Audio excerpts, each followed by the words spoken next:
오늘 에스겔 36장 26절 27절 말씀 가지고 옆 사람과 한번 인사 나눕니다.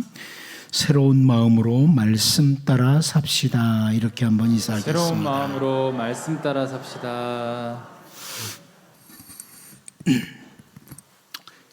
제가 종종 말씀드리지만 우리에게 양력 정월 초하루와 음력 정월 초하루가 있으므로 흐트러진 우리의 마음을 다시 한번 새롭게 할 수 있는 시간이 주어지는 것, 그리고 잠시의 연휴 휴식을 통해서 새로운 쉼을, 새로운 힘을 공급받게 할 수 있음에 감사하게 합니다.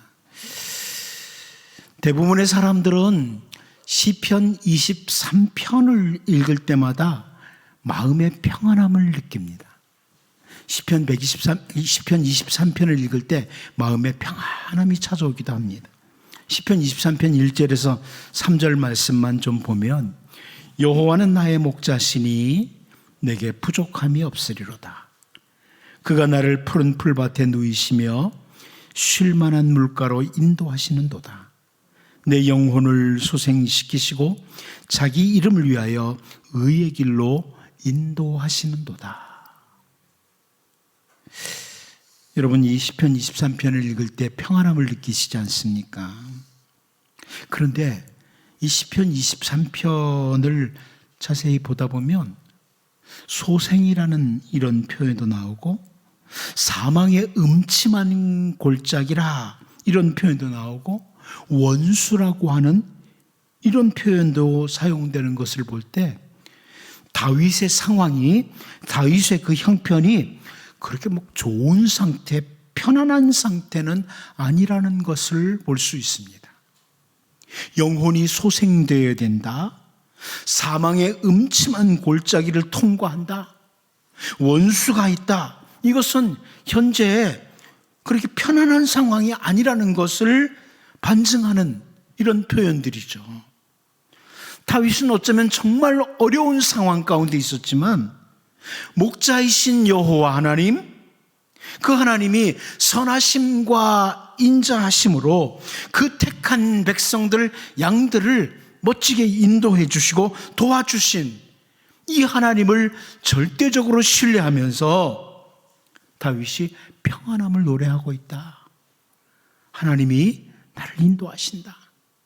아무리 원수들이 득실거리고 아무리 사망의 음침한 골짜기로 다닐지라도 나의 목자이신 우리 하나님이 나를 인도해 주신다. 이것으로 평안함을 느끼는, 다시 말해서 하나님 신뢰가 담겨진 시편이 바로 시편 23편입니다. 상황을 뛰어넘어서 하나님 신뢰, 이것을 보여주는 시편이 시편 23편이에요. 오늘 우리가 살펴보게 될 시편 131편도 역시 다윗의 시입니다.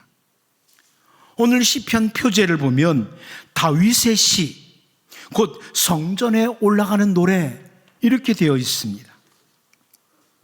우리는 이 시편 131편을 통해서 정말 하나님을 신뢰하는 사람은 어떤 사람인가?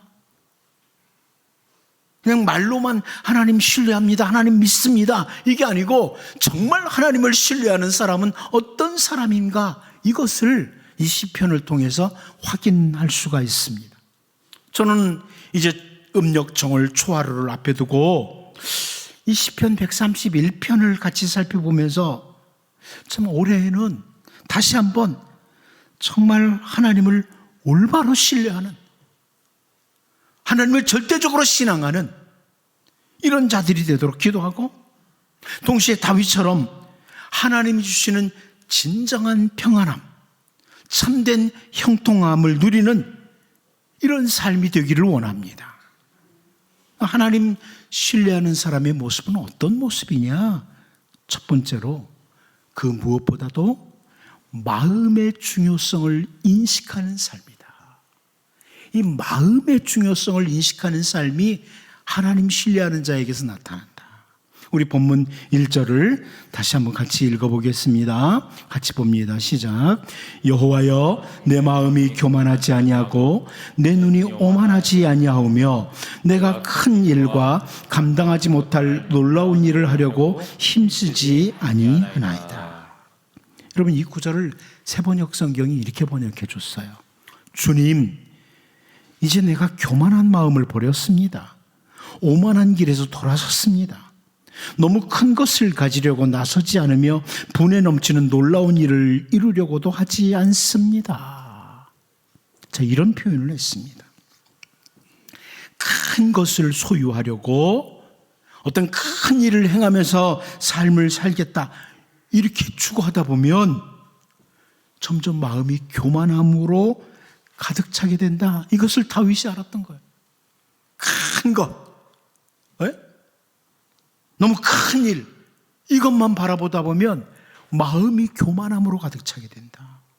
그 다윗은 자기가 아무리 대단한 자리를 차지하고 엄청난 일을 행하면서 주어진 인생을 산다고 할지라도 그것으로 인해서 하나님이 싫어하시는 교만한 마음이 나에게 찾아온다면 그것은 정말 어리석은 인생이 되고 만다. 이것을 인식한 거예요. 여러분, 잠언 6장 16절에서 19절을 보면 여호와께서 미워하시는 것 곧 그의 마음에 싫어하시는 것이 67가지이니 곧 교만한 눈과 거짓된 혀와 무죄한 자의 피를 흘리는 손과 악한 계교를 꾀하는 마음과 빨리 악으로 달려가는 발과 거짓을 말하는 망령된 증인과 및 형제 사이를 이간하는 자이니라. 이렇게 말씀하죠. 하나님이 미워하시는 것이 있다, 싫어하시는 것이 있다. 근데 그 중에 제일 먼저 언급되는 게 뭐예요? 교만한 눈이라. 교만이에요, 교만. 하나님은 교만을 싫어하신다. 다윗은 왕의 자리에 앉아서 대단한 일을 하는 것, 넓은 땅과 엄청난 재산을 소유하는 것보다 혹시 교만한 마음이 자기에게 찾아오므로 하나님이 싫어하시는 존재가 될 수 있다는 것을 염두에 두고 오늘 본문에서 그 무엇보다도 마음 관리를 잘해야 된다고 고백하는 겁니다.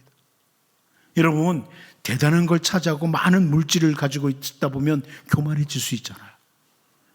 그러니까 난 큰 일, 많은 것, 이것보다 내 마음 관리를 잘하는 것이 더 중요하다, 이렇게 말씀하고 있는 거죠. 2022년 음력 정월 초하루를 맞으면서요, 우리가 다시 한번 다짐도 하면서 기도하기를 원하는 첫 번째가 뭐냐? 하나님, 제가 다윗처럼 마음 관리 잘하게 해주세요. 우리 가족들이 마음 관리 잘하게 해주세요. 이 기도해야 될 부분이에요. 이 마음 관리가 잘 안 되면 여러분, 우리는 하나님이 미워하시는, 싫어하시는 이런 모습으로 나타나는 거예요. 바울 사도는 에베소 교회 성도들을 위해서 기도하면서 그 기도의 내용 가운데 에베소서 1장 18절 19절 우리가 잘 아는 말씀이죠. 너희 마음의 눈을 밝히사 그의 부르심의 소망이 무엇이며 성도 안에서 그 기업의 영광의 풍성함이 무엇이며 그 힘의 위력으로 역사하심을 따라 믿는 우리에게 베푸신 능력의 지극히 크심이 어떠한 것을 너희로 알게 하시기를 구하노라. 이렇게 기도하고 있습니다. 에베소 교회 성도들이 지혜와 계시의 영으로 인해서 성령으로 말미암아 마음의 눈이 밝아지기를 기도하고 있어요. 이 마음의 눈이 밝아지도록. 그래서 마음 눈이 밝아져서 부르심의 소망, 기업의 영광의 풍성함, 하나님의 능력을 알고 살아가는 주님의 백성이 되도록 바울 사도가 기도하고 있는 겁니다.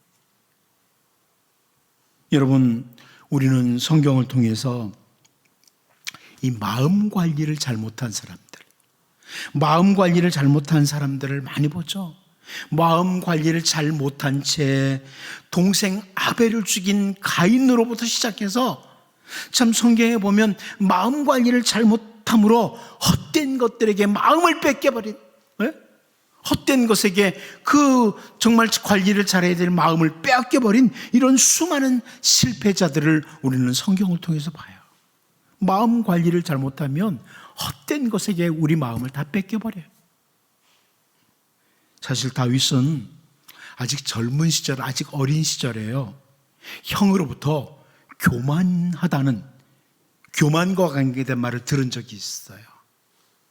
사무엘상 17장 28절을 보면 큰형 엘리압이 다윗이 사람들에게 하는 말을 들은지라 그가 다윗에게 노를 바라여 이르되 네가 어찌하여 이리로 내려왔느냐? 들에 있는 양들은 누구에게 맡겼느냐? 나는 네 교만과 내 마음의 완악함을 아노니 네가 전쟁을 구경하러 왔도다. 이렇게 큰형 엘리압이 비난하는 말을 하죠. 이 엘리압의 말은요, 선지자 사무엘을 통해서 사무엘상 16장에서 이미 다윗이 기름 부음을 받은 후이기 때문에 나올 수 있는 발언이에요. 형들을 제끼고 왕으로 기름 부음을 받은 것으로 인해서 다윗이 하는 행동마다 아무리 평범한 행동도 교만하게 보일 수 있다는 거예요. 그래서 너 교만한 거 알아 지금? 이렇게 말을 한 겁니다. 토마스 맨턴이라는 분이 이렇게 그의 형제가 다윗을 향해 교만한 마음을 가진 자라고 비방했다면 다른 사람들이야 오죽했겠느냐, 이런 표현을 했습니다. 그러니까 다윗이 하나님 앞에 나와서 엎드리면서 하나님은 아십니다. 제 마음이 교만하지 않고 눈이 높지 않다는 것을 하나님을 아십니다. 이렇게 말씀드리는 거죠. 자기 마음을 토로하는 거예요. 다윗은 하나님을 절대적으로 신뢰하는 이런 사람으로서 그 어떤 큰 일보다 마음의 중요성을 더 둔 거예요. 마음이 더 중요하다. 내가 큰 일 하는 것, 대단한 것을 차지하는 것보다 마음이 더 중요하다. 큰 일과 감당하지 못할 일을 힘쓰지 않는다, 이런 표현을 하고 있죠. 이 말이 다윗이 하나님을 위해서 내가 아무런 힘도 쓰지 않겠다, 아무런 일도 하지 않겠다, 이런 말씀이 결코 아닙니다. 사실 다윗은 그의 생애 가운데 그 누구보다도 더 많이 하나님을 위해서 수고하고 애를 썼던 이런 사람 중에 한 사람이에요. 다윗의 이 표현은요, 내가 얼마나 많은 일을 했느냐, 이것보다 더 중요한 것이 내 마음이 정말 주님을 신뢰하고 있느냐, 나는 주님을 신뢰하는 마음 가지고 있느냐. 이 세상 사는 동안에 주님이 아니면 안 됩니다. 주님을 신뢰하는 마음이 내 마음에 있느냐, 내가 마음 관리를 잘하고 있느냐, 내가 교만에 빠지진 않았느냐, 이 부분을 확인하는 거예요. 내 마음이 교만하지 않고 주님을 신뢰하기를 원합니다. 정말 하나님을 신뢰하는 사람은 내가 그동안 어떤 일을 했느냐, 여기에 중요성을 두지 않아요. 내 마음이 어떤가, 여기에 중요성을 두는 거죠. 우리의 마음속에 우리가 어떤 일을 행함으로 나를 높이고자 하는 이런 것이 가득하다면 그것은 아무리 큰 일을 한다고 할지라도 하나님을 신뢰하는 자세가 아니기 때문에 그렇습니다. 내가 마음이 높아지면 우리가 큰 일, 봉사, 수고 이것을 하다 보면 나도 모르게 교만해지고 눈이 높아질 수가 있어요. 여러분, 이건 누구나 마찬가지입니다. 내가 뭔가 정말 열심히 하다 보면 내 마음이 높아질 수가 있어요. 교만해질 수가 있어요. 그것은 하나님을 신뢰하는 바른 성도의 모습이 아니라는 것을 확인해야 돼요. 우리가 죽도록 충성하고 또 죽도록 충성을 했어도 그 일보다 내 마음을 잘 관리하면서 나는 이 상황에서도 하나님을 신뢰한다. 내 마음이 겸손한 마음인가, 겸손한 모습인가를 잘 점검해야만 합니다. 마음 점검을 잘해야 돼요. 겸손한 자. 하나님은 겸손한 자에게 은혜를 베푸셔요. 자꾸만 나도 모르게 내가 공로, 내가 했던 수고, 이것이 막 떠오르면 오늘 시편 131편 1절 말씀을 붙들고 몸부림치며 기도하셔야 됩니다. 주여, 내 마음이 높아지지 않게 하여 주옵소서. 우리 주 예수님께서 누가복음 17장 10절에 하신 말씀을 기억해야 됩니다. 이와 같이 너희도 명령받은 것을 다 행한 후에 이르기를 우리는 무익한 종이라 우리가 하여야 할 일을 한 것뿐이라 할지니라. 여러분, 음력정월 초하루를 앞에 두고 우리가 주님을 위해서, 주님 나라를 위해서 2022년 최선을 다해야 되겠다, 이런 다짐과 함께 먼저 기도해야 됩니다. 하지만 그 모든 수고가 있다고 내 마음이 교만해지지 않게 하여 주옵소서. 정말 마음 관리를 잘하고 하나님 앞에 겸손하게 충직스럽게 살아가는 이런 주의 백성이 되도록, 마음 관리 잘하는 주의 백성이 되도록 기도하면서 또 한 해를 달려갈 수 있기를 바랍니다. 두 번째로, 절대적인 하나님의 신뢰가 뭐냐? 이것을 본문에서 볼 수 있어요. 절대적인 하나님의 신뢰란 도대체 무엇이냐? 본문 2절을 같이 한번 읽어보겠습니다. 같이 봅니다. 시작. 실로 내가 내 영혼으로 고요하고 평온하게 하기를 젖된 아이가 그의 어머니 품에 있음 같게 하였나니 내 영혼이 젖된 아이와 같도다. 아멘. 자, 여기 다윗은 젖된 아이라는 비유로 하나님을 신뢰하는 자를 표현해 주고 있는데, 이게 얼마나 적절한 비유인지 확인하게 됩니다. 우리는 그 어머니 젖을 먹던 아이에게서 젖을 떼는 것이 어떤 것인지를 여러분 중에 많이 알죠? 어린아이들 젖 떼는 게 어떤지 아시죠? 지금까지 젖을 의지하고 살았습니다. 그러니까 어린아이에게 젖이라는 것은 생명과 관계된 거예요. 젖은. 그런데 그 젖을 떼면 생명을 유지하기 위해서 다른 대체 음식이 필요한 겁니다. 근데 젖을 뗄 때 그래서 우리가 어린아이의 마음 상태를 충분히 이해할 수 있어요. 여기 2절에서 실로 내가 내 영혼으로 고요하고 평온하게 하기를, 이런 표현이 나오죠. 고요하고 평온하게 한다. 이 표현은요, 아주 힘들게 진압된 반란, 이걸 상기시키는 표현이에요. 아주 힘들게 진압한 반란, 내 심령을 억제해서 고요하게 만들었다. 내 심령을 억제해서 고요하게 만들었다. 이게 히브리어 성경으로 보면 아주 강한 히브리어 표현이에요. 내 심령을 억제했다. 여러분, 우리가 그 어린아이가 젖을 뗄 때 아이가 막 젖을 먹고 싶어 해요. 근데 힘들게 진압을 해나가죠. 해보셨잖아요.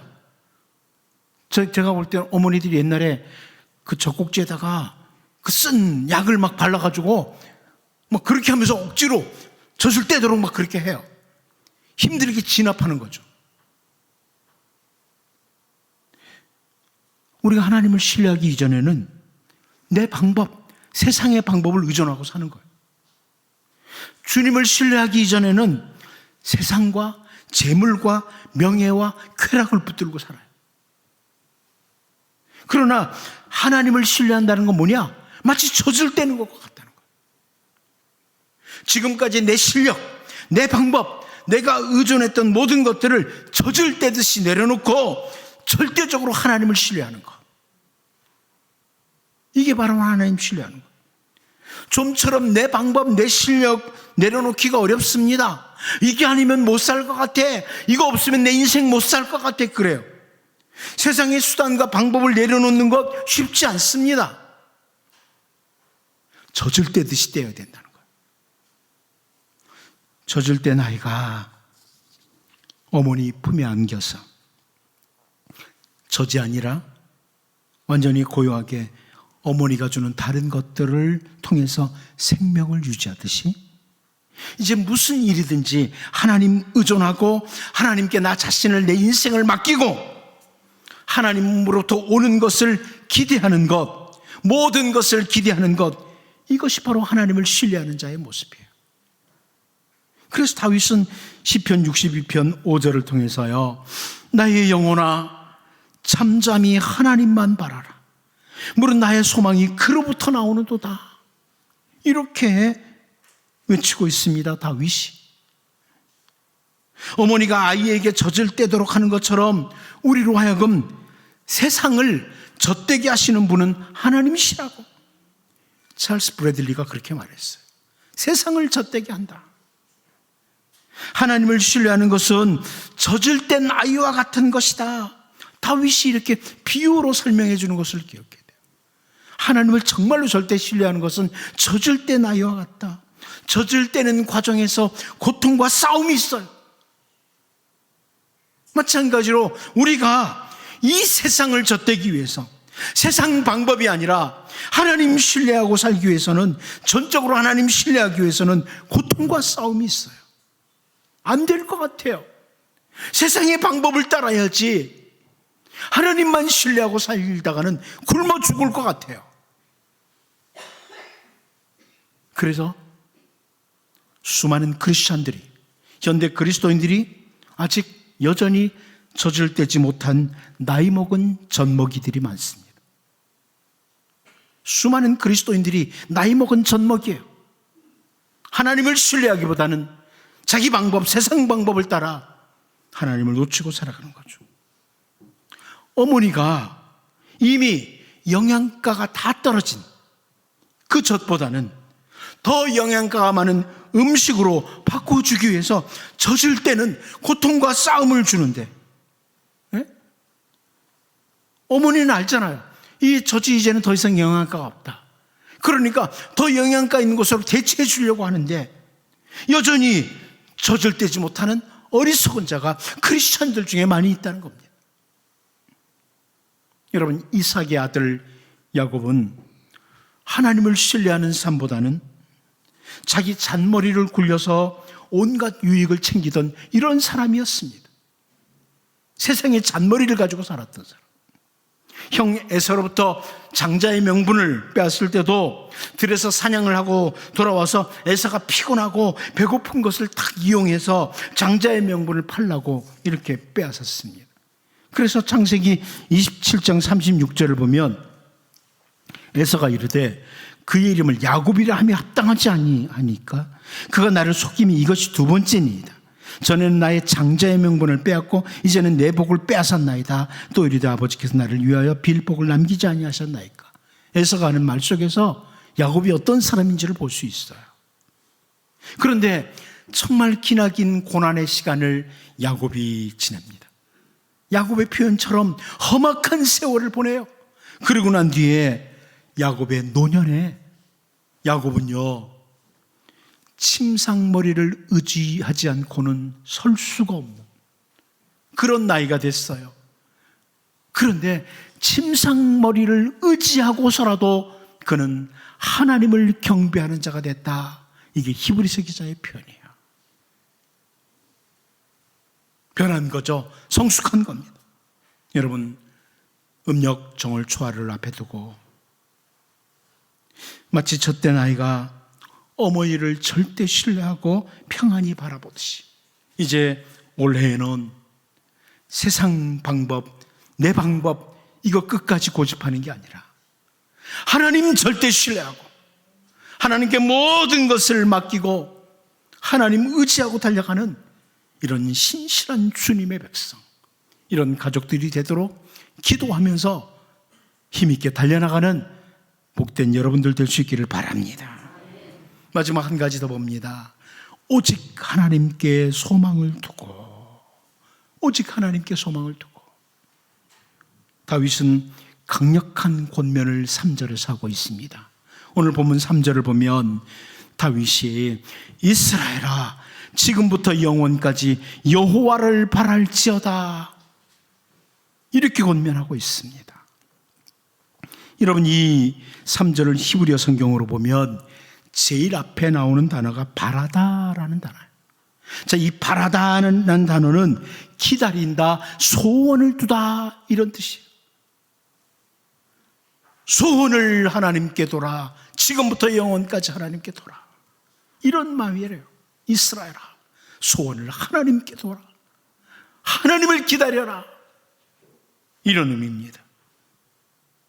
나에게 혹은 그 누군가에게 그 어떤 것에게 소망을 두거나 세상 잠시 있다가 사라질 재물이나 어떤 자리에 소망을 두는 것이 아니라 오직 하나님께 소망을 두고 살아갈 때 그 사람이 하나님 신뢰하는 사람인데, 지금부터 영원까지 하나님께 소망을 둬라, 하나님께 소원을 둬라, 하나님을 기다려라, 이렇게 권면하는 겁니다. 여러분, 아담 클라크라는 사람이 이 3절을 가지고 몇 가지 분석 정리를 해줬어요. 이 3절 말씀. 그분은 여호와이시다. 먼저 하나님은 계획하시는데 지혜로우신 분임을 기억하고 여호와를 소망하라. 계획하시는 일에서 가장 지혜로우신 하나님, 그분을 기억하고 여호와를 소망하라. 여러분, 젖을 떼고자 하는 어머니도 계획을 가지고 젖을 떼려고 해요. 더 이상 젖 못 먹게 하자고 아무런 계획도 안 세우는 것이 아니라 젖을 떼면 뭘 먹게 되겠다, 계획을 가지고 어머니들이 젖을 뗐죠. 그런데 가장 지혜로우신 우리 하나님은 우리들에게 끊을 것을 끊어라, 하나님의 백성으로서 끊을 걸 끊어라 하실 때는 왜 그래요? 하나님 크신 계획을 가지고 있기 때문에, 하나님 계획을 가지고 있기 때문에 하신다. 그러므로 여러분, 계획하시는데 지혜로우신 하나님 기억하고 하나님께 소망을 두시기를 바랍니다. 또 하나는 목적하시는 바가 선하시기 때문에 하나님을 소망하라고 합니다. 젖을 때는 목적이 아이를 죽이고자 함이 아니에요. 어머니가 젖을 떼면서 죽이려고 하는 게 아니잖아요. 하나님께서는 선한 목적을 가지고 우리에게 세상 방법을 끊고 나를 신뢰하라, 이렇게 말씀하시는 거예요. 목적하시는 바가 선해요. 하나님은 우리를 향해서 거룩한 목적, 아름다운 목적을 가지고 우리에게 끊을 건 끊고 나를 따르라고, 나를 신뢰하라고 이렇게 말씀하시기에 하나님 소망하고 나오라. 세 번째는요, 지금부터 여호와를 소망하라. 이전까지 내 방법, 내 마음대로 저 세상 방법을 따라 그렇게 살아칠지라도 이제부터는 2022년 음력 정월 초하를 맞으면서 지금부터는 하나님 신뢰하는 일을 시작해라, 하나님 소망하는 일을 시작해라. 여러분, 하나님께 소원을 두고 하나님 기다리며 하나님 신뢰하는 시작하는 순간부터 하나님의 은총이 시작됩니다. 마지막 한 가지, 영원까지 소망하라. 영원까지 소망하라. 하나님을 신뢰하다가 도중하지 말고 왜 안 하시지? 뭐 하나님 신뢰했더니 별거 없네, 이게 아니라 끝까지 하나님 신뢰하고 하나님을 기다리고 소원을 두고 신뢰하고 나가라. 음력 정월 초하를 앞에 두고 여러분, 이제 우리의 소망 오직 하나님께 있습니다. 하나님께 소망을 두고 하나님 절대적으로 신뢰하면서 하나님께 모든 것을 맡기면서 나아가셔서 하나님께서 은혜와 평강으로 풍성하게 여러분과 여러분 가정에 함께 하시기를 축복합니다. 기도합니다. 하나님, 2022년 음력 정월 초하루를 앞에 두고 다시 한번 우리를 돌아보되 하나님, 마음 관리 잘하는 우리 자신과 우리 가족들 되도록 주님 도와주옵소서.